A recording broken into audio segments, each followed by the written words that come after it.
Pelo sinal da Santa Cruz, livra-nos Deus nosso Senhor dos nossos inimigos, em nome do Pai, do Filho e do Espírito Santo. Ave Maria, cheia de graça, o Senhor é convosco. Bendita sois vós entre as mulheres, e bendito é o fruto do vosso ventre, Jesus.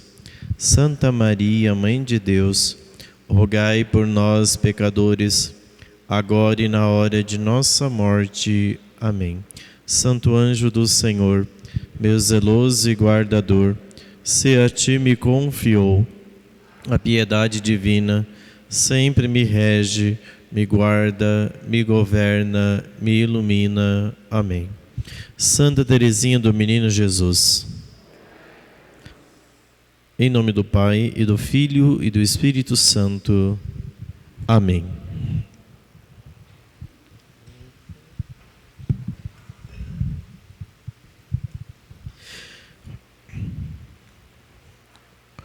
Então nós vamos, conforme eu falei na semana passada, usar nessa catequese um texto que na verdade é um sermão de São Leonardo de Porto Maurício.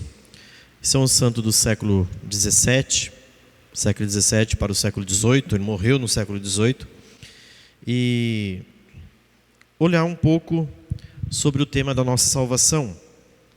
Por que eu escolhi trazer esse texto, né? Pelo primeiro motivo, porque o texto é muito bom para uma reflexão, mas porque também, em segundo lugar, porque o texto causa-nos um impacto ao meditar sobre alguns pontos dos quais eu quero tratar aqui. E eu tive acesso a esse texto há poucos dias, quando eu estava preparando a homilia, que era justamente a homilia que tratava daquele evangelho da porta estreita, que uma pessoa no meio do caminho chega e pergunta a Nosso Senhor se é verdade que são poucos os que se salvam. Aí Jesus não responde à questão, deixa a questão em aberto e, na verdade, Jesus responde, mas não fala sobre a quantidade, porque a pergunta é se são muitos ou se são poucos os que se salvam. Jesus fala sobre a qualidade, sobre o modo de salvar-se, né? Então, tendo acesso ao texto, eu fui lendo e, inclusive, eu citei um trecho desse texto na minha homilia. Falei, olha, é um texto muito bom para se tratar na catequese, porque junto com ele tem um outro texto que, quando a gente for falar sobre o aspecto da escatologia, quando nós entrarmos aqui no credo e entrarmos na doutrina a respeito da nossa salvação, eu vou resgatar um texto do padre Garrigou Lagrange, que é O Homem e a Eternidade. E o texto dele tem uma certa semelhança com esse texto aqui do padre de São Leonardo de Porto Maurício, que era um padre, né? Que foi canonizado depois. Então é por esse motivo que eu quero chamar a atenção sobre esse texto.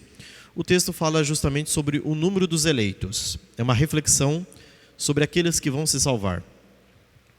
Então o texto vai esmiuçando claramente sobre essa realidade da salvação. Ele está dividido em uma espécie de capítulos, como o índice temático apresenta. Eu enviei por WhatsApp.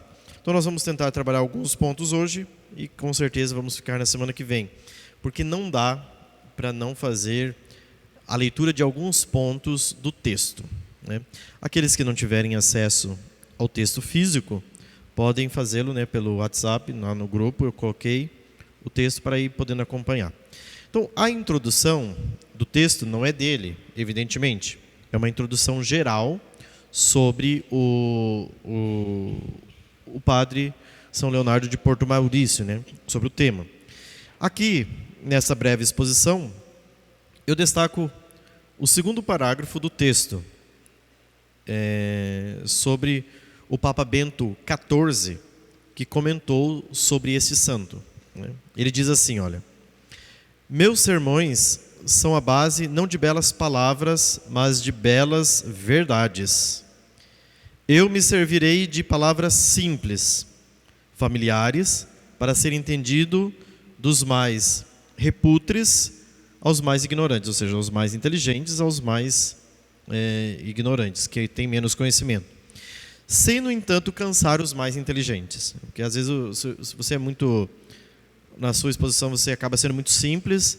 A pessoa que tem uma certa intelectualidade vai ler o texto e fala assim, mas que texto cansativo, né? Então, ele pretende ser agradável a todos os públicos, né?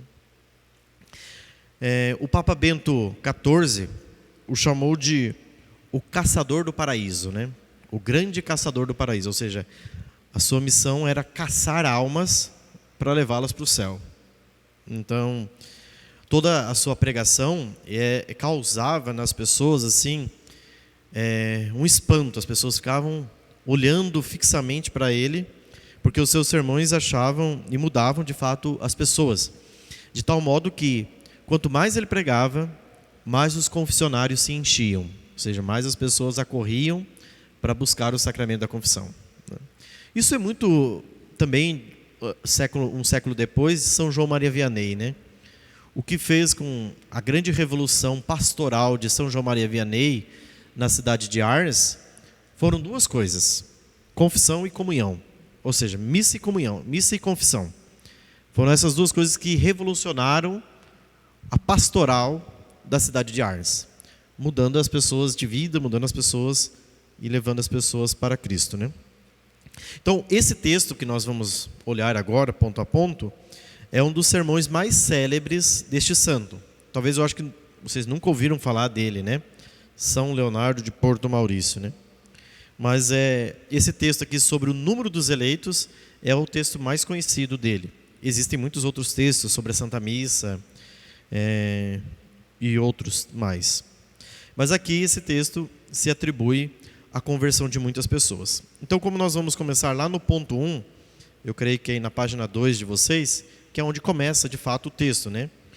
Isso que encheu de terror os maiores santos. Aqui que começa o texto dele. Essa aqui é uma introdução feita por um autor que gosta muito dele, fez uma breve introdução. Para aqueles que vão acompanhar o texto, nós vamos fazer do seguinte modo: tentar olhar o texto como uma fonte de meditação. Então, o texto não é somente para a gente aumentar e ampliar o nosso conhecimento. Esse texto não é para isso, não é essa finalidade. Como a gente faz aqui o catecismo, a gente amplia os horizontes intelectuais, conhece as verdades da fé. Claro que toda a verdade da fé precisa ser meditada, mas esse texto é muito mais de meditação pessoal, é um exame de consciência do que um texto de conhecimento. Então, nós não vamos obter conhecimento no sentido lato da palavra. Nossos horizontes vão se ampliar, nossa consciência vai ficar mais sensível e talvez a gente vai ficar com os parafusos na cabeça, né? Soltos. Que nós vamos ter que apertar a coisa aí. Vamos talvez perder uma noite de sono. Aqueles que tiverem uma consciência mais delicada vão pensar um pouco. Então, o texto é para justamente nos ajudar a ter uma visão a respeito da nossa salvação mais séria. O que nós estamos fazendo com aquilo que é mais importante na nossa vida? A salvação eterna. Então, esse sermão aqui que ele fez, que nós vamos ver, é uma homilia que ele fez numa terça-feira da semana da Quaresma, dentro da quarta semana da Quaresma, né? Então, é uma homilia semanal. Imagina a dominical, se a semanal já é assim, né? Então, o primeiro ponto. No primeiro ponto aqui, ele discorre sobre como as pessoas, às vezes, são muito levianas ao tratar sobre a salvação eterna. Se isso ele fala lá no século XVII, imagine hoje, né? Pleno século XXI. Como as pessoas não levam a sério e desacreditam da doutrina de nosso Senhor Jesus Cristo. Aquilo que nosso Senhor apresentou claramente nos evangelhos e que ele vai trazer à tona ao longo desse sermão. Desse primeiro ponto, eu vou destacar uma coisa que está nas linhas finais do primeiro ponto, que ele diz assim, olha. Quinta linha, de baixo para cima, talvez fica mais fácil. Vocês vão encontrar aí. No primeiro ponto, que é isso que encheu de terror os maiores santos. Agora você pega 5 linhas acima, está lá a partir do ponto de exclamação. É um grave tema. Encontraram aí? Então, ele diz assim, olha. É um grave tema aquele que devo tratar hoje. Ele faz tremer mesmo as colunas da igreja. Encheu de terror os mais grandes santos e a população dos anacoretas no deserto. Anacoretas são aqueles que se retiram no deserto para viver sozinho, ou seja, para ter uma vida austera de penitência. Essa instrução na qual se trata de decidir se o número dos cristãos que se salvam é maior ou menor que o número de cristãos que se perdem, vos inspirará, eu espero, um receio salutar dos julgamentos de Deus. E agora ele vai começar propriamente o sermão dele, né? Então vamos se preparar para o que está por vir. Esse é um tema grave, que os santos tremeram diante dele, que abala as estruturas da igreja, que os anacoretas, ou seja, aqueles que viveram somente para o Senhor, pensavam sobre o tema e causava medo pensar neste tema. Segundo ponto, aquele que se perde por sua própria malícia. Então, se nós nos perdermos, diz ele, é por nossa própria malícia, ou seja, pela nossa própria maldade. Nós poderemos perder a salvação eterna por nossa própria culpa. Meus irmãos, começamos lá na primeira parte. Eu vou ler esse início aqui, que é bem interessante, porque ele vai explicar que ele vai fazer a divisão em 2 pontos da meditação. Meus irmãos, eu queria, por causa do amor que eu vos tenho, poder vos assegurar por prognósticos de uma felicidade eterna, dizendo a cada um de vós, o paraíso vos está assegurado. Eu queria chegar aqui e dizer para você, olha gente, o paraíso é certo, nós estamos salvos. A maior grande parte dos cristãos se salvam. Então, vocês vão se salvar também. Legal, né? Mas como poderia eu vos dar essa doce segurança, se os inimigos de vós mesmos, vós vos revoltais contra os decretos de Deus?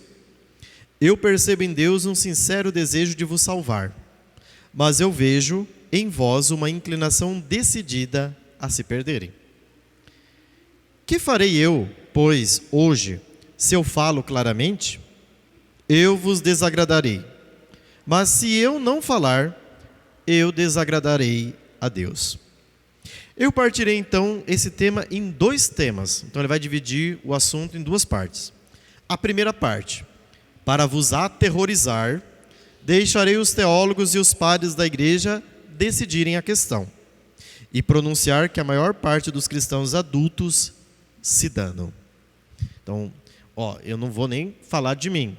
Eu vou citar lá os padres da igreja, autoridades eclesiásticas, e dizer que a maior parte se perde no inferno. E adorando em silêncio esse terrível mistério, eu deixarei escondido o meu próprio sentimento. Segundo ponto. No segundo ponto, tentarei vingar contra os ímpios a bondade de Deus, provando-vos que aqueles que se perdem por sua própria malícia, porque eles quiseram se condenar. Aqui estão, pois, 2 verdades muito importantes. Se a primeira vos assusta, não a tomeis de mim, como se eu quisesse estreitar o caminho do céu. Ou seja, eu como um padre estou querendo atrapalhar o caminho do céu, né? Tornar difícil o caminho do céu para o povo. Não é isso a minha intenção, diz ele. Pois eu quero ser neutro nessa questão. Tomeis disso vos antes os teólogos e os padres da igreja, que por força de razões vos imprimirão essa verdade no coração. Então lá na frente nós vamos começar a ver o que os padres e os teólogos, doutores da igreja, falam sobre esse tema, que ele não vai falar disso. São eles que são autoridade e vão apresentar as razões para isso. E é eles que vão inculcar no nosso coração essa verdade. Se vocês estão corrigidos pela segunda, rendei graças a Deus, que não quer alguma coisa a não ser que vós lideis inteiramente vossos corações. Enfim, se vós me forceis a dizer claramente o que eu penso, eu o farei para a vossa consolação. Então lá depois na frente, eu vou falar o que eu penso a respeito da salvação. No caso, o padre São Leonardo do Porto Maurício. Ponto 3. Isso não é curiosidade, mas é uma pregação. Então aqui é a pergunta de Nosso Senhor, né, que não nos faz dormir tão seguros. Isso não é uma vã curiosidade, mas uma pregação salutar, fazendo soar do alto do púlpito certas verdades que servem maravilhosamente para reprimir a insolência dos libertinos, as quais, falando sempre da misericórdia de Deus e da facilidade de se converter, vivem mergulhados em toda sorte de pecados e dormem com segurança no caminho da perdição. Porque a gente atribui, sobretudo em tempos atuais, o discurso da misericórdia de Deus. É tudo na conta da misericórdia. Então a gente vai, tropeça, é danadinho, vamos jogar na conta da misericórdia. Então, tomar cuidado, porque você, na verdade, pode estar dormindo seguro da sua condenação eterna, diz ele. Para os desiludir e os acordar, para aqueles que estão confiando demasiadamente, já que estão salvos, examinemos hoje essa questão. O número de cristãos que se salvam é maior que aquele de cristãos que se perdem? Que é a pergunta do jovem que chega para Jesus. Almas piedosas, retirai-vos, este sermão não é para vós. Então aquelas almas que já são santas, esse sermão não está valendo. Não precisa se preocupar. Mas as almas que não são piedosas, se preocupem, diz ele. Ele tem unicamente por objetivo reprimir o orgulho desses libertinos, ou seja, daquelas pessoas que já confiaram de que estão salvas. Vamos jogar na misericórdia de Deus e vamos esperar. Então, esse sermão é para acordar justamente esse tipo de pessoa. Matando em seus corações o santo temor de Deus, se ligam ao demônio, o qual no sentimento de Eusébio é um padre da igreja, perdem as almas tranquilizando-as. Para resolver essa dúvida, colocai de um lado os padres da igreja, gregos e latinos, e de outro os teólogos mais sábios, os historiadores mais eruditos, e ponha no meio a Bíblia, exposta ao olhar de todos. Escutai, pois não o que eu vos vou dizer-vos, pois eu vos declarei que não queria tomar eu mesmo a palavra, nem decidir a questão, mas sim o que vos dirão esses grandes espíritos que servem como faróis na igreja de Deus, para esclarecer os outros, a fim de que eles não percam o caminho do céu. Dessa forma, guiados pela tríplice luz da fé, que nos foi revelada, da autoridade e da razão, nós vamos resolver essa questão grave que precisa de meditação. Então, assim, ele não quer causar pânico em ninguém, terror em ninguém, ele quer simplesmente colocar aquilo que a igreja ensina desde sempre. Vamos, então, observar como ele vai tratar a questão. Observai bem que não se trata de todo o gênero humano, nem de todos os católicos sem distinção, mas somente dos católicos adultos que, tendo livre-arbítrio, podem cooperar na grande obra da sua salvação. Consultemos em primeiro lugar os teólogos. Então ele vai começar a reflexão lá com os teólogos. Ele vai citar grandes teólogos da história da igreja aqui. No qual reconhecemos que examinaram as coisas de mais perto e não exageraram em seus ensinamentos. Nós vamos escutar dois cardeais sábios, Caetano e Belarmino. Caetano é um comentador de São Tomás de Aquino, é um grande teólogo. E Belarmino também é outro grande teólogo. São Roberto de Belarmino, depois foi canonizado. Aqui Belarmino era só teólogo, mas depois São Roberto de Belarmino se tornou santo e também já se tornou doutor da igreja. Então, que quando ele escreveu o sermão, ainda São Roberto não era santo, era somente um teólogo. Mas Belarmino já é santo e doutor da igreja. Olha o que eles dizem. E olha que interessante porque Santo Afonso Maria de Ligório, que veio no século XVIII, ele cita abundantemente esses dois teólogos. Se você pegar lá o Tratado de Moral, que são 8 livros de Santo Santo Afonso Maria de Ligório, ele cita abundantemente esses dois teólogos, porque ele diz que são teólogos seguros. E aí você pega Santo Afonso, não somente é santo, mas é doutor da igreja também, e doutor da moral. Olha o que esses dois teólogos dizem. Eles ensinam que a maior parte dos cristãos adultos se perdem. Então, a maior parte dos cristãos adultos vão se perder. Santo Afonso vai dizer lá que os únicos que se salvam sem a oração são as crianças, porque ainda não aprenderam a rezar ainda. Os demais só se salvarão pela oração. E se eu tivesse o tempo de expor as razões sobre as quais eles se apoiam, vocês delas estariam convencendo a vós mesmos. Eu me contentarei em citar aqui Soares, que é um outro teólogo, que depois de ter consultado todos os teólogos, depois de ter estudado atentamente a questão, escreveu essas palavras: o sentimento mais comum toma que no meio cristão há mais reprovados que predestinados. Ou seja, há mais no inferno do que no céu. Tudo bem? Então aqui são teólogos ainda. Nós estamos vendo grandes teólogos da história da igreja. Diante da autoridade dos teólogos, olha, então, não me convenço, eu prefiro ficar com outra autoridade. Os teólogos não me convencem de que são poucos os que salvam. Eu acho que o inferno está vazio. Meu Deus, é arriscado dizer porque não é, né? O inferno não está vazio. Tem demônios, Lúcifer está lá e tem um bando de demônios. E também tem muitas outras pessoas lá no inferno, né? Eu não me atrevo a dizer que o inferno está vazio. O inferno, eu creio que está cheio, né?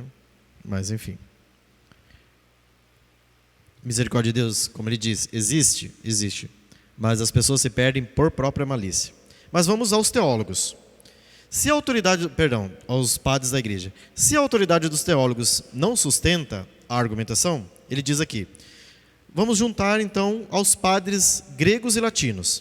Quando a gente fala os padres gregos, são os padres dos primeiros séculos da história, desde o século I até o século VI. Ali nós temos o período da patrística, que você vai pegar um Santo Agostinho, Santo Efrem, Santo Atanásio, são esses doutores da igreja, como ele vai citar aqui. Achareis quase todos dizem a mesma coisa. É o sentimento de São Teodoro, de São Basílio, aqui é o Basílio Magno, que fundamentou a doutrina do Espírito Santo, de Santo Efrem, de São João Crisóstomo, que foi nominado na igreja como boca de ouro, por causa da sua boca nas pregações, né? Mas ainda na exposição de Barônios. Era uma opinião comum entre os padres gregos, que essa verdade foi revelada a Simão Stilita, e que para assegurar o negócio de salvação que ele decidiu, logo após essa revelação, viver em pé durante 40 anos sobre uma coluna, exposta a todas as variações do tempo, modelo para todos de penitência e santidade. Consultai agora os padres latinos, e vós escutareis de São Gregório Magno dizer em termos muito claros: muitos vêm a obter a fé, mas pouco o reino celeste. São poucos os que se salvam. Agora vem um Santo Anselmo e Santo Agostinho, fala ainda mais claramente: são, pois, poucos os que se salvam em comparação àqueles que se perdem. O mais terrível, no entanto, é São Jerônimo. Vocês lembram que São Jerônimo é um doutor da igreja do século IV. Foi ele que fez a tradução da Escritura no século IV. Que até hoje, né, é o patrono da Sagrada Escritura, que nós celebramos no dia 30 de setembro. É por culpa dele que Santa Teresinha não é celebrada no dia 30, né? Que a Teresinha morreu no dia 30 de setembro. São Jerônimo é doutor da igreja e santo muito antes de Teresinha. No calendário litúrgico, o dia de Teresinha, na verdade, seria o quê? 30 de setembro, porque esse é o dia ex natalis, o dia que ela morreu para esse mundo e nasceu para o céu. Mas não podendo ocupar o lugar de São Jerônimo, que é um grande santo e doutor da igreja, a igreja colocou ela no dia 1º, porque ele já veio antes, né? Então ela chegou depois, para ela ficou o dia 1º. Então, olha o que São Jerônimo diz, que no fim de sua vida, em presença de 2 discípulos, né, pronunciou essa terrível sentença: De 100.000, no qual a vida foi sempre má, achareis neles um que mereça a indulgência. Mas não vai parar por aqui. Então ele já percorreu os teólogos, percorreu os padres latinos e gregos, e vamos continuar, né? Mas eu não creio nesses padres da igreja, são tudo varrido, louco, né? Não quero acreditar neles, eu prefiro ficar comigo mesmo. Não vou acreditar na autoridade nem de teólogo, por mais que eles sejam renomados, eles tenham estudado a questão atentamente. Não vou ficar com os padres da igreja, dos 6 primeiros séculos da história da igreja. Eu continuo confiando que eu vou me salvar segundo os meus critérios, que no inferno está todo mundo salvo, não tem ninguém. Então vamos lá, vamos para a escritura agora. Então ele passou pelos teólogos, padres da igreja, né, santos e doutores, agora vamos para a escritura. Mas por que procurar as opiniões dos padres e dos teólogos, quando a Sagrada Escritura define tão claramente essa questão? Percorrei o Antigo e o Novo Testamento. Vós neles encontrareis uma multidão de figuras, de símbolos e de palavras que fazem destacar claramente essa verdade.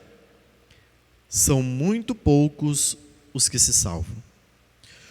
Aí ele começa lá em Noé, capítulo 6 do livro do Gênesis, né? Todo gênero humano foi submergido pelo dilúvio.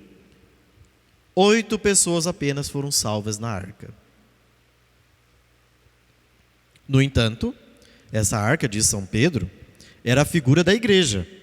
E essas 8 pessoas que se salvaram, retoma Santo Agostinho, significa que há muito poucos cristãos salvos. Porque são muito poucos que renunciam sinceramente ao século. E que aqueles que não o renunciam mais do que por palavras, não pertencem, portanto, ao mistério representado por essa arca. A Bíblia ainda nos diz que, aí livro do Êxodo, 2 hebreus somente, sobre 2 milhões, entraram na terra prometida depois da saída do Egito. Então lembra, aquele povo que saiu lá do Egito, na escravidão do faraó, que Moisés conduziu até a terra prometida, daquela multidão, quantos entraram na terra prometida? 2. Sofreram no deserto, se lascaram e terminaram perecendo. 4 pessoas somente escaparam do incêndio de Sodoma e das várias vilas infames que pereceram com ela. Só 4. Então você vê que não é uma multidão que se salva, né? Tudo isso significa que o número de reprovados que devem ser jogados ao fogo como a palha superam, e muito, o número dos eleitos que o Pai Celeste deve recolher um dia como um precioso trigo no seu celeiro. Eu não terminaria, portanto, se começasse a falar aqui todas as figuras pelas quais os livros santos confirmaram essa verdade. Contentemo-nos em escutar o oráculo vivo da sabedoria encarnada. Quem é ele? Jesus, que respondeu Nosso Senhor aos curiosos do Evangelho, que lhe perguntaram. A pergunta do Evangelho, que eu, procurando na homilia algumas coisas, encontrei essa pergunta neste comentário de São Leonardo do Porto Maurício, e aí, que era o Evangelho da Porta Estreita, de 2 semanas atrás, e por isso eu tive acesso a esse texto, né? Senhor, serão poucos que se salvarão? Jesus guardou silêncio, não respondeu, né? Respondendo ele hesitando, dissimulou ele seu pensamento com receio de atemorizar a multidão? Não. Interrogando por um só, ele se endereçou a todos aqueles que estavam presentes. Você me pergunta, disse-lhes ele, se são poucos os que se salvam. Aqui está a minha resposta. Esforçai-vos por entrar pela porta estreita, pois muito eu vos digo, procurarão entrar e não poderão.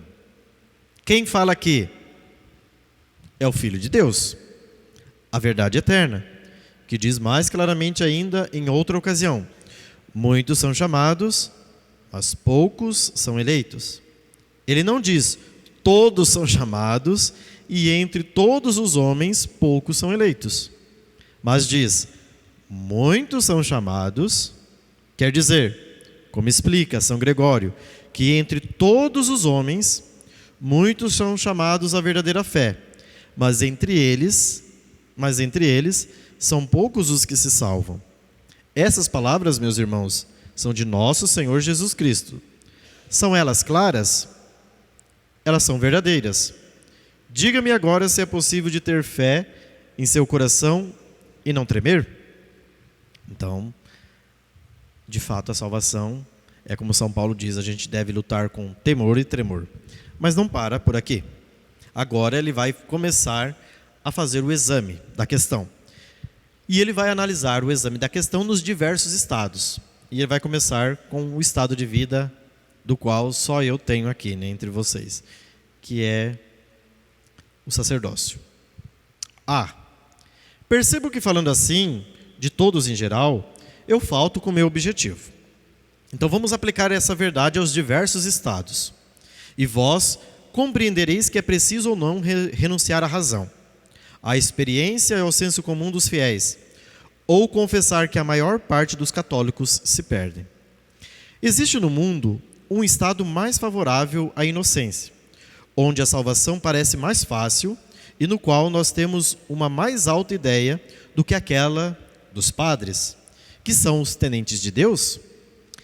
Quem não acreditará de primeira impressão que a maior parte dentre eles são não somente bons, mas ainda perfeitos? E, no entanto, eu estou tomado de horror quando escuto São Jerônimo adiantar que, embora o mundo seja pleno de padres, está em negrito aí, se vocês quiserem grifar também, deles apenas 1 sobre 100 padres vive de uma maneira conforme o seu estado. Quando ouço um servo de Deus atestar que aprendeu por revelação que o número de padres que caem diariamente no inferno é tão grande que não lhe pareceria possível restar ainda tantos padres sobre a terra, como, né, se muitos padres se perdem, como que ainda a gente fica no sacerdócio, né? E tem gente louca buscando esse negócio, né? Quando eu escuto São João Crisóstomo escrever com lágrimas nos olhos, eu não creio que tenha muitos padres que se salvem, mas eu creio no contrário, que o número daqueles que se perdem é bem maior. Olhai mais alto ainda. Veja os prelados da Santa Igreja. Então aqui prelados entendem bispos, papas, cardeais, né? É para eles também. E também ele começa aqui pegando o nosso pé aqui dos párocos, né?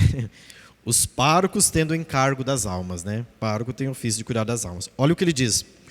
O número daqueles que se salvam entre eles é maior que o número dos que se perdem? Escutai Thomas de Cantimpré. É Cantimpré, né? Ele vos recordará um fato. Isto será encarregado a vós de dele tirar as consequências. Teve um sínodo em Paris. Um grande número de prelados e de párocos encarregados de almas se achavam ali. O rei e os príncipes vieram ainda acrescentar por sua presença a centelha dessa assembleia. Um célebre pregador foi convidado a pregar. E durante a pregação de seu sermão, um horrível demônio apareceu-lhe e disse-lhe: deixai de lado todos os teus livros. Se você quer fazer um sermão útil a esses príncipes e prelados, contentai-vos em dizer-lhes de nossa parte: nós, príncipes das trevas, vos rendemos graças a vós, príncipes, prelados e pastores de almas, pois, por vossa negligência, o maior número de fiéis se perde. Assim, nós nos reservamos de recompensar esse favor quando vocês estiverem conosco no inferno. Então o demônio disse: olha, não se preocupa não, nós agradecemos a vocês padres, bispos, autoridades eclesiásticas, porque vocês estão, graças a vocês, está todo mundo se perdendo. E por negligência de vocês, o maior número de fiéis se perdem. E nós vamos recompensar vocês por esse favor, quando vocês estiverem conosco lá no inferno. Muito bem, fecha aspas. Não dá para causar uma pulga na orelha, né? Eu até falei semana passada, eu fiquei assim, encasquetado, mas continuemos. Infelizes de vós que comandais os outros. E aqui não pega somente os padres, né? Porque nós temos a cura de almas, ou seja, nós temos o cuidado de salvar as almas. Mas não é só nossa responsabilidade. É responsabilidade também daqueles que têm o comando sobre os outros. Então, você que é pai, mãe, agora você vai ser pego também. Não é só nós, né, que vamos ser pegos de surpresa aqui para esse texto. Agora, aqueles todos que têm responsabilidade sobre os outros, patrões, enfim. Infelizes de vós que comandais os outros. Se tanto se perdem por vossa culpa, o que será de vós? Se entre aqueles que são os primeiros na igreja de Deus, são poucos os que se salvam, o que virá a ser de vós? Tomai todos os estados, todos os sexos, todas as condições, maridos, esposas, viúvas, jovens, moças, jovens, rapazes, soldados, comerciantes, artesãos, ricos, pobres, nobres, plebeus. Que diremos de todas essas pessoas que vivem tão mal em outros lugares? São Vicente Ferrer vos mostrará, por um fato, o que vós deveis pensar. Ele relata que um subdiácono de Lyon, tendo renunciado à sua dignidade e estando retirado em um deserto para lá fazer penitência, morreu no mesmo dia e na mesma hora que São Bernardo. Bernardo, né? Nós sabemos da importância de São Bernardo de Claraval, que nós celebramos ele há poucos dias, agora no mês de agosto, né? Aparecendo a seu bispo depois de sua morte, disse: sabei, meu senhor, que na mesma hora que eu expirei, 33.000 pessoas morreram. Sobre esse número, Bernardo e eu subimos ao céu, sem demora. 3 entraram no purgatório e todos os outros caíram no inferno. Nossas crônicas testemunharam um fato mais assustador ainda. Um de nossos religiosos franciscanos, célebre por sua doutrina e sua santidade, pregando na Alemanha, representou com tanta força a feiura do pecado, da impureza, que uma mulher caiu morta de dor à vista de todos. Depois, voltando à vida, ela disse: quando eu fui apresentada diante do tribunal de Deus, 60.000 pessoas chegaram lá, ao mesmo tempo, de todas as partes do mundo. Sobre esse número, 3 foram salvas, passando pelo purgatório, e todo o resto foi condenado. Ó abismo dos julgamentos de Deus! De 33.000, 5 somente se salvaram. De 60.000, não tiveram senão 3 que foram ao céu. Pecadores que me escutais, de qual número sereis vós? Que tendes a dizer? O que pensais? Então, se perguntem, nós estamos em qual número? O que nós temos a dizer sobre isso? O que a gente pensa sobre isso? Mas não para por aqui. Ele vai apresentar então agora os caminhos para a salvação. E ele diz que são 2 os caminhos. Eu vejo que quase todos vós abaixais a cabeça. A gente fica assim, nossa, e agora? Será que fechou o tempo para o meu lado também, né? E aqui ele está fazendo uma homilia, um sermão, né? Eu vejo que quase todos vós abaixais a cabeça, apreendidos de surpresa e de horror. Nossa, mas será que é verdade? Retirai, porém, vosso estupor, e ao invés de nos aliciarmos, tentemos tirar de nosso receio alguma vantagem. Não é verdade que existem 2 vias que conduzem ao céu, que são a inocência e o arrependimento. Os 2 caminhos que conduzem para o céu são esses. Ser inocente, ou seja, aquilo que Jesus diz em Mateus capítulo 5, versículo 3. Os puros de coração verão a Deus. Está lá nas bem-aventuranças. É a primeira bem-aventurança. Não, é a segunda. Porque primeira, segunda, terceira. É a terceira bem-aventurança. Que a primeira é os pobres de espírito. Deve ser a terceira ou a quarta. Os puros de coração verão a Deus. Quem tem pureza de coração vai encontrar-se com Deus. E o arrependimento.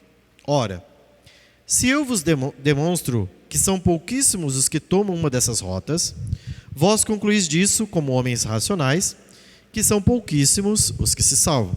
Né? Como ter pureza de coração e inocência de coração num mundo como o nosso? Né? Às vezes a gente se pergunta, para viver a castidade, a gente tem que furar o olho quase, né? Porque as modas do tempo presente, elas não são as mais puras e inocentes.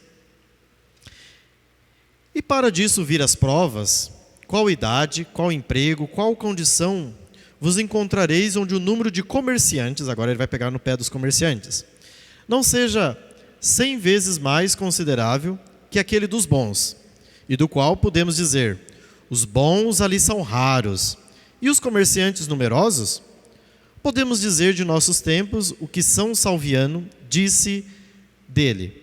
É mais fácil achar uma multidão inumerável de pecadores mergulhados em toda sorte de iniquidades que alguns inocentes.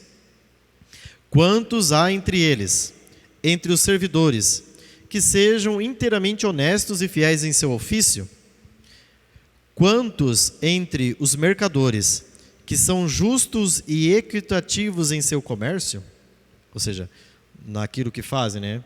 Vendem de maneira justa e equitativa. Quantos são, né? Quanto entre os artesãos são exatos e verídicos? Quantos entre os negociantes são desinteressados e sinceros? Quantos entre os homens da lei que não traem a equidade? Quantos soldados que não calcam com os pés a inocência? Quantos chefes que não retêm injustamente o salário daqueles que os servem, ou que não procuram dominar seus inferiores? Em toda parte, os bons são raros, e os perversos, numerosos. Que não sabe que hoje existe tanta libertinagem entre os jovens, rapazes. Gente, ele está falando no século XVII. Ele não está falando no século XXI. Imagina se São Leonardo estivesse no século XXI. Ele está falando num século onde a modéstia ainda era uma coisa cuidada, né? As modas dos tempos modernos não tem nada disso, né? Ele está falando num tempo onde não tem pornografia, né? Ele está falando num tempo onde não tem internet, onde não tem televisão, onde é o século XVII. As pessoas não tinham nada do que nós temos.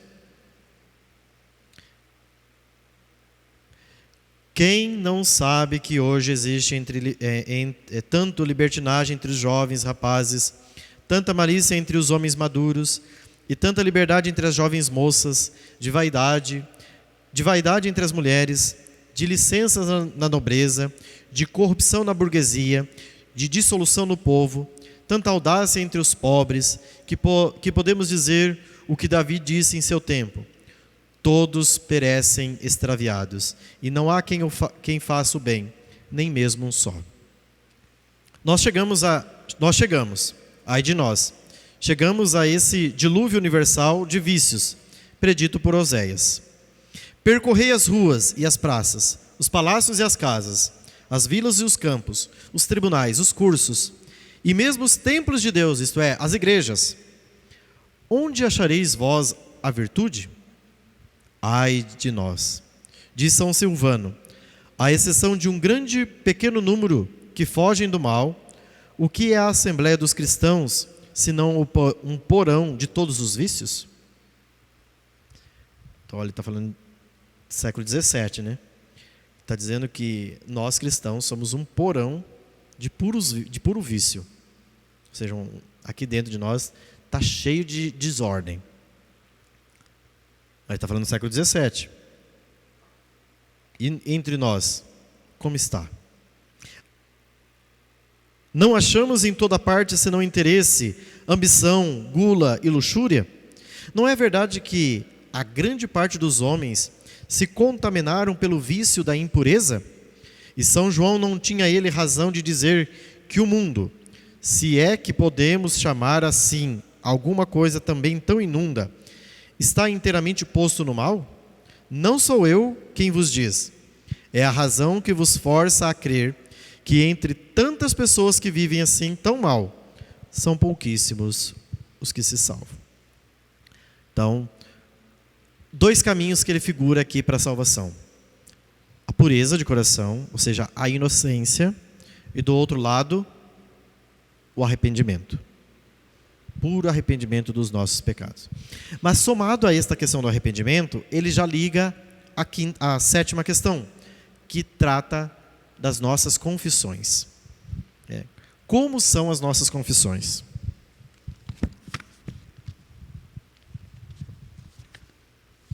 Talvez olhando aqui a gente vai ver que as nossas confissões não foram muito válidas, né? Porque, assim, a confissão válida, ela requer uma contrição, ao menos imperfeita.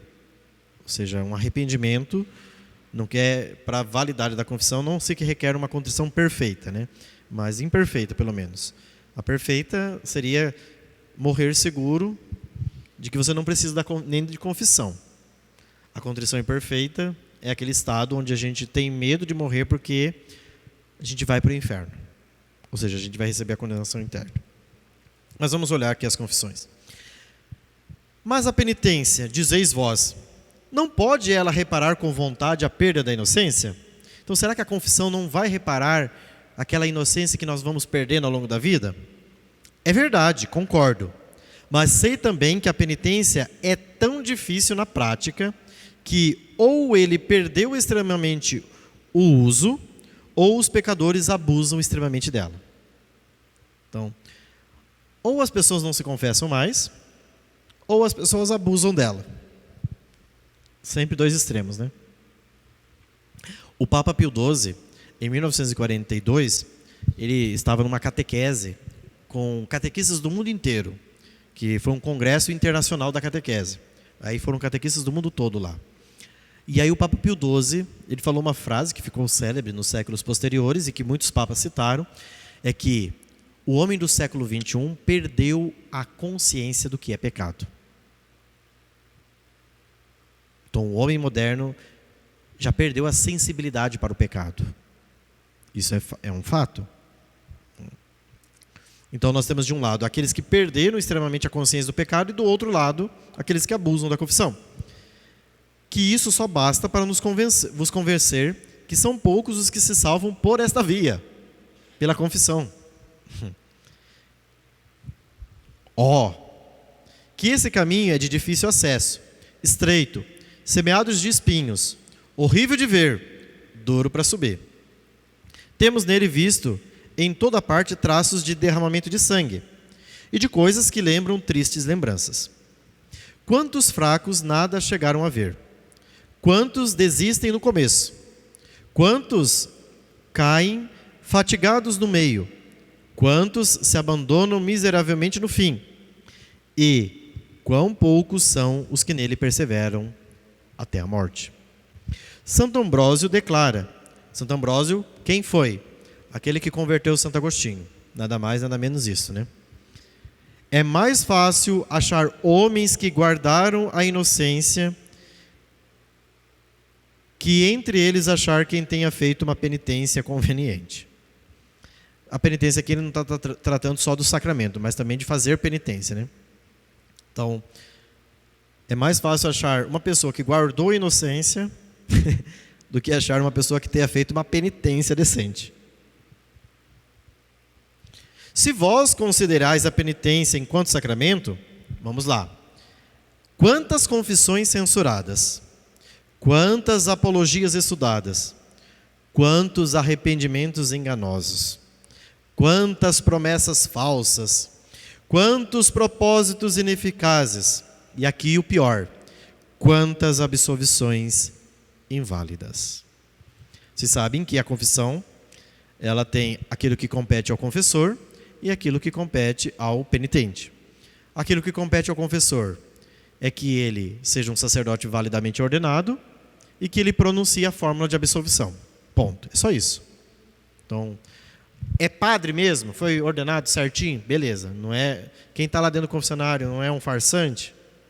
Porque se tiver lá um farsante e dizer, eu te absolvo dos teus pecados, em nome do Pai, do Filho e do Espírito Santo, vale a confissão? Não vale, porque ele não é validamente ordenado, ele não é padre. E se ele não pronunciar a fórmula, também não.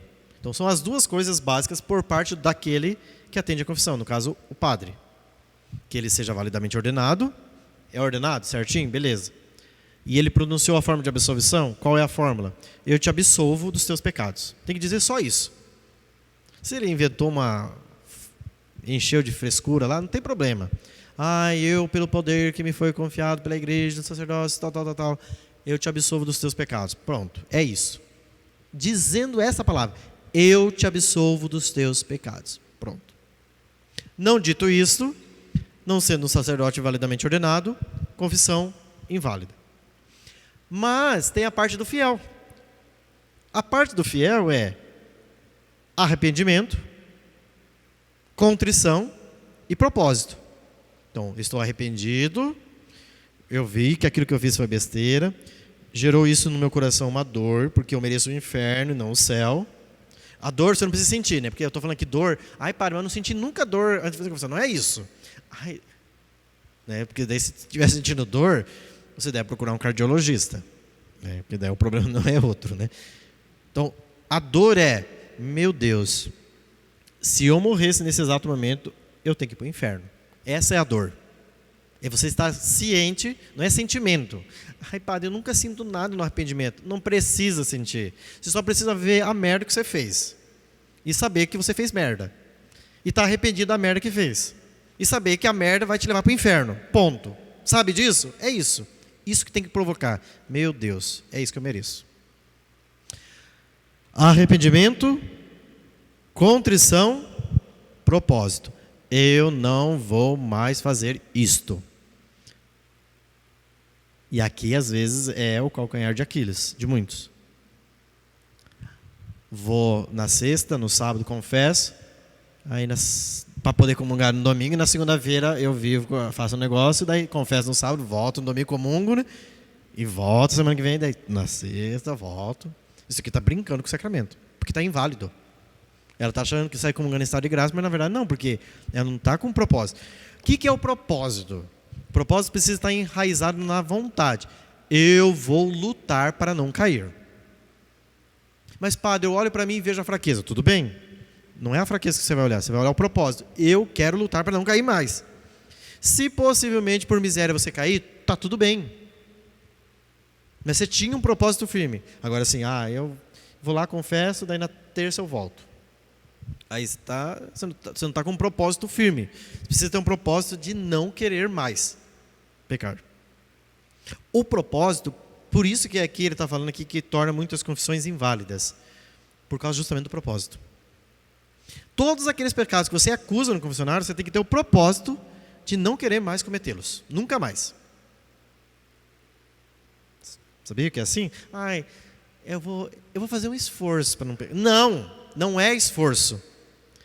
Por isso que o ato de contrição que está lá, se vocês forem ler, Senhor, meu Jesus Cristo, Deus e homem verdadeiro, por seres vós quem sois sumamente bom e digno de ser amado sobre todas as coisas, e porque vos amo e estimo, pesa-me, Senhor, de todo o meu coração de vos ter ofendido. Pesa-me também de ter perdido o céu e merecido o inferno. E proponho, com o auxílio da vossa divina graça, emendar-me e nunca mais vos tornar a ofender. Espero alcançar o perdão de minhas culpas pela vossa infinita misericórdia. Amém. Nunca mais pecar. Então você tem que levantar a confissão. Eu nunca mais vou pecar. Mas, padre, racionalmente eu sei que eu vou pecar. Não estou falando que é para olhar racionalmente. É propósito. Propósito está na tua vontade. Eu vou lutar. Se porventura eu cair, eu vou voltar para o confessionário. Mas eu não quero mais voltar no confessionário. Você tem que sair assim, com um propósito. E as pessoas saem de que forma do confessionário? Frouxas. Vamos tentar, né? A gente... Já chegam frouxas. Dá vontade de arrebentar algumas, né? Porque já chega frouxa. Você sabe como que é, né, padre? A gente peca, né? Já chegou frouxa. Já chegou sem propósito, sem... Tá bom, vamos lá ouvir. Assim, eu em alguns casos falo, vamos alicerçar esse negócio? Vai voltar para casa, faz um exame de consciência mais decente, prepara-se melhor e vem confessar e leva a sério a confissão. Que o Padre Pio disse uma vez assim, para os padres não jogarem o sangue de Cristo fora, porque toda absolvição é o sangue de Cristo que é derramado em você. Isso é a confissão. Não joguem o sangue de Cristo fora. Ou seja, não dê absolvições às pessoas que não estejam com vontade de mudar de vida. Ou seja, que estejam firmes. Olha, padre, eu caí, eu sou terrivelmente maldoso, mas eu quero. A gente tem lá os nossos erros, tem os vizinhos que não colaboram. Minha esposa também não é muito fácil de lidar, né? Deus do céu. Então, já chega frouxo, né? Por isso que a pessoa não emenda. Porque ela é um Palermo, né? É o que ele está falando aqui. Não tem penitência, não tem resistência, não tem força. Vamos lutar. Não, ela já chega mole. Então, essas 3 coisas são fundamentais por parte do penitente. Se o penitente não fizer isso, a confissão é inválida. Então, Senhor, dá-me a graça de ter um propósito de nunca mais vos tornar a ofender, mas eu preciso da tua graça, Senhor, porque eu não dou conta. Você pode dizer isso para Deus. Eu não consigo, Senhor. Eu vejo as coisas, eu já comento, eu não aguento, né? Então, tudo bem, Senhor. Ajudai-me, Senhor, me dá essa graça para que eu tenha um propósito de nunca mais falar, de nunca mais fazer isso, de nunca mais fazer aquilo. Eu preciso, Senhor, né?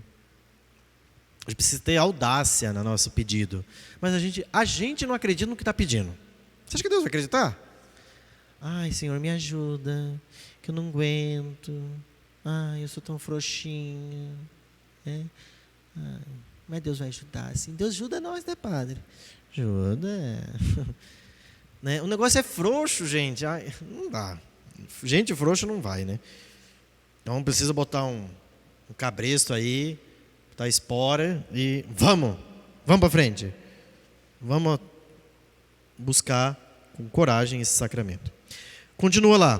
Por acaso, olhai como válida a confissão daquele que se acusa de seus pecados desonestos, do qual ele se guarda das ocasiões próximas de levá-lo ao pecado, ou daquele que se acusa das injustiças manifestas, sem ter a intenção de os reparar, o tanto que ele pode, ou daquele que, apenas tendo confessado, recai nessas mesmas iniquidades?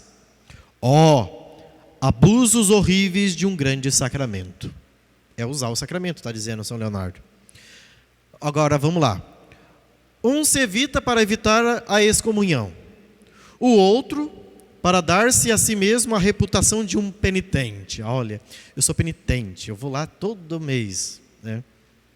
Aquele que se livra de seus pecados para acalmar os seus remorsos. Vou lá para o padre dar um banho, para dar uma aliviar na minha consciência. Está pesada, né? Tem umas coisas pesadas aqui, padre. Ai, meu Deus do céu, né? Tá bom, a gente aguenta e as coisas estão pesadas. Estou com umas coisas meio pesadas aqui. Então vamos lá confessar porque o negócio pesou. Remorso, né? Esse aqui esconde por vergonha. Certos pecados ele acusa imperfeitamente por malícia. Outros descobre por hábito. Aquele que não se propõe, pois ao verdadeiro fim do sacramento. Àquele falta-lhe a dor necessária. Então veja, a contrição. Precisa ter dor. Dor no sentido físico, mas na alma. Ao outro falta o firme propósito. Então aquele não tem dor. Meu Deus, como que eu sou egoísta? Jesus falou para não fazer isso aqui. Eu fui lá e fiz. Porque eu segui qual caminho? O meu. Interpelado pelo demônio. E obedeci à vontade do demônio, ao invés de obedecer a Deus. O outro falta o firme propósito. Ou seja, não, Senhor, me ajuda, né? Dá a minha graça. Não necessariamente você precisa estar fazendo assim como eu estou fazendo aqui, né? Basta que você tenha um propósito firme. Quando eu estou falando isso daqui, é um propósito firme. Olha, Senhor Jesus, me ajuda a vencer isso. Me dá essa graça para eu tirar a minha alma do estado de inércia na qual eu vivo. Parece que eu estou paralisado. Eu fico sempre... Basta você pegar, por exemplo, o exame de consciência. Pega o seu exame de consciência. Sobretudo aqueles que anotam. Melhor anotar. Marca. Guarda esse papelzinho. E veja na próxima confissão. O que vai ter de diferente? Não mudou nada. Então nem precisa ficar gastando papel. Usa o mesmo papel. Para que gastar papel? Já guarda na gavetinha lá e pronto. Já está pronta a próxima confissão. A próxima já está prontinha. Daqui 15 dias eu volto lá, é essa mesma listinha. Não mudou, não teve propósito. Pobres confessores, quantos esforços não vos é preciso para convencer a maior grande parte dos penitentes a essas resoluções, a esses atos, sem os quais a confissão é sacrilégio, a absolvição uma condenação e a penitência uma ilusão. Deixa eu lá cumprir a penitência, já vou ficar livre dela, né? É ilusão. Vou cumprir, o padre pediu para rezar uns 3 Ave Maria, vou lá, cumpro e já estou livre dela. Ilusão. Por quê? Porque a confissão não foi válida. Aí você está cumprindo uma oração. A sua confissão pode ter sido um sacrilégio. Isso daqui é para a gente examinar, né? Vamos terminar isso aqui, para todo mundo ir para casa, repousar, ter uma noite de sono, né? Onde estão agora aqueles que acreditam que o número dos eleitos entre os cristãos é maior que aquele de reprovados e que, para autorizar a opinião deles, convencem assim a maior parte dos católicos adultos que morrem em seus leitos, munidos de sacramentos da igreja? Então, pois, a maior parte dos católicos adultos são salvos? Que belo raciocínio! É preciso dizer totalmente o contrário. A maior parte dos católicos adultos se confessam mal durante toda a vida. Então, ainda com mais forte razão, eles se confessam mal no momento da morte. E daí a gente pensa, o padre veio na última hora, confessou, graças a Deus mamãe foi para o céu.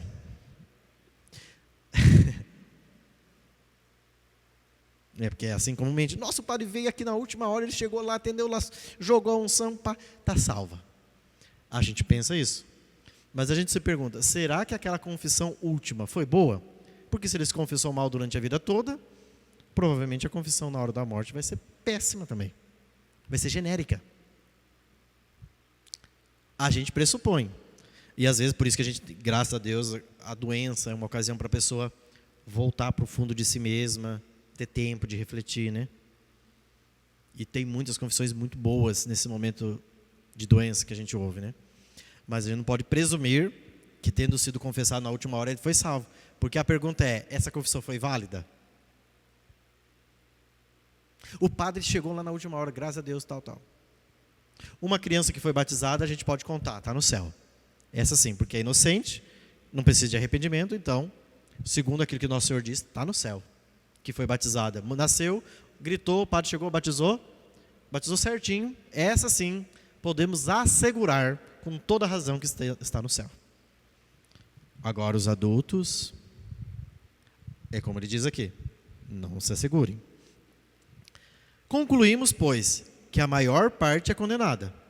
Digo, com mais razão, porque quando algum moribundo, ou seja, doente, que não se confessou bem enquanto estava com boa saúde, terá ele ainda mais dificuldade em bem se confessar quando ele estiver no leito da morte, com o coração oprimido, com a cabeça vacilando e com a razão sonolenta.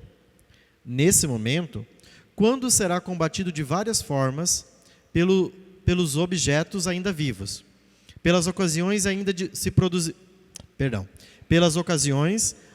se produzirão, pelos hábitos contraídos e, sobretudo, pelos demônios que buscam todos os meios de precipitá-lo no inferno? No entanto, se a todos esses falsos penitentes vós acrescentardes tantos outros pecadores que morrem de improviso no pecado, ou pela ignorância dos médicos, ou pela falta dos pais, que morrem envenenados ou enterrados em um terremoto, ou atacados de um acidente vascular cerebral, AVC, né? Ou em uma queda, ou em um campo de batalha, ou em uma rixa, ou pegos em uma armadilha, ou atacados por um relâmpago, ou queimados, ou afogados. Não é forçoso concluir que a maior parte dos cristãos adultos são condenados? É raciocínio de São João Crisóstomo. A maior parte dos cristãos, disse esse santo, não caminham eles todas suas vidas no caminho do inferno? Por que, pois, vos surpreendeis de que a grande parte deles vá para o inferno? Para chegar à porte, é preciso pegar o caminho que a ela nos leva. Que tendes vós para responder assim um tão forte argumento? Alguém quer apresentar o argumento contrário ao dele? Porque ele está usando a razão, só isso. Usando os teólogos, doutores, padres, santos e usando a razão natural. Imagina, gente, quem que está preparado para morrer quando tem um AVC? Ou um infarto? No terremoto? Se der um raio aqui agora, quem de nós está preparado? Se nós entrarmos numa rixa, sem saber, você entra na rixa, daqui a pouco, pá, levou um tiro, morreu, acabou. Nossa, não estava preparado. Ou atacado por qualquer queda, está dirigindo, pá, morreu. Nem rezou para sair, nem no meio do caminho, nada. Morreu no meio do caminho.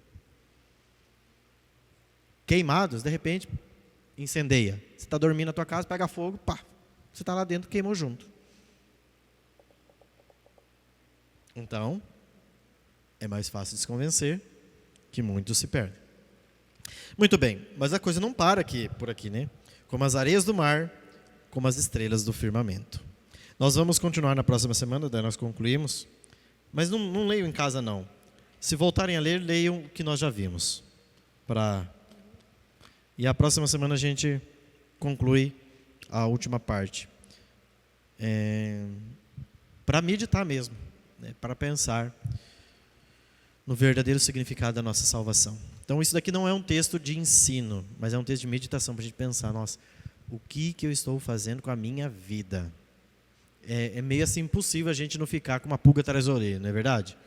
A gente lê isso daqui e fala assim, meu Deus, qual será o destino que eu terei no fim da minha vida? Nós sabemos quando nós vamos morrer? Nós não sabemos nem quando, nem como. Como será que vai ser o dia da minha morte? Pode ser que hoje eu acorde, dia 26 de setembro de 2025, e esse é o dia da minha morte e eu não saiba. E não sabe mesmo, né? E aí? Qual é a hora que isso se dará? E como vai ser esse dia? Vocês já pararam para pensar nisso? O dia que vocês vão dar o último respiro? Era uma vez Rogério de Azevedo Silva. Aqui jaz uma pessoa que não existe mais. Acabou. E assim será o nosso fim. Tá. Mas já que nós não sabemos nem o dia, nem a hora, e nem como, que todos nós gostaríamos de morrer, imagina, estar do lado de um padre, né? O padre lá ungindo minha testinha, dando absolvição, com indulgência plenária. Mas talvez a gente pense, vou ter a morte mais bela do mundo. Eu velhinho, com os meus filhos ao redor da cama, os pais podem pensar, os meus netinhos com vela acesa, rezando a Ave Maria, e eu fazendo a passagem para o céu. Seria maravilhosa, né? Uma morte assim, digna, mas pode ser que nós vamos morrer sozinhos. No sentido de que sozinhos todos vamos morrer, né? Mas no sentido de que você estará num lugar, acabou. Vamos descobrir, morreu afogado, 3 dias depois subiu, apareceu. Morreu lá no rio. Trágico, né? Vocês vão sonhar essa noite. Muito bem, então sonhe com os anjos, não com um pesadelo. Não porque a morte seja um pesadelo, mas enfim. Né? Fiquem com a palavra de São Paulo. Trabalhemos pela nossa salvação com temor e tremor, porque nós só temos uma vida, como recorda a carta aos Hebreus, e o que nós estamos fazendo desta vida. Vamos rezar a Nossa Senhora, pedindo a ela que nos dê a graça, como nós rezamos na Ave Maria, que ela esteja no nosso lado na hora da nossa morte. Tantas vezes nós recitamos a Ave Maria e às vezes não temos noção desse pedido que fazemos, agora e na hora da nossa morte. Vamos rezar com bastante confiança essa oração da Ave Maria, suplicando por esse momento, que nós não sabemos quando nem como será, mas que Deus na eternidade já conhece e sabe. Pedimos, Senhor, que nós não podemos mudar isto, mas que ao menos no momento da nossa morte, haja da nossa parte inocência e arrependimento. E que o Senhor, por pura misericórdia, nos dê a graça ao menos de participarmos do purgatório, para purificarmos dos nossos pecados e um dia contemplarmos a beatitude da vossa face. Ave Maria, cheia de graça, o Senhor é convosco. Bendita sois vós entre as mulheres, e bendito é o fruto do vosso ventre, Jesus. Santa Maria, Mãe de Deus, rogai por nós, pecadores, agora e na hora de nossa morte. Amém. Nossa Senhora das Graças, rogai por nós. O Senhor esteja convosco. Sob o patrocínio de Nossa Senhora, do glorioso São José, abençoe-vos o Deus Todo-Poderoso, Pai, e Filho e Espírito Santo.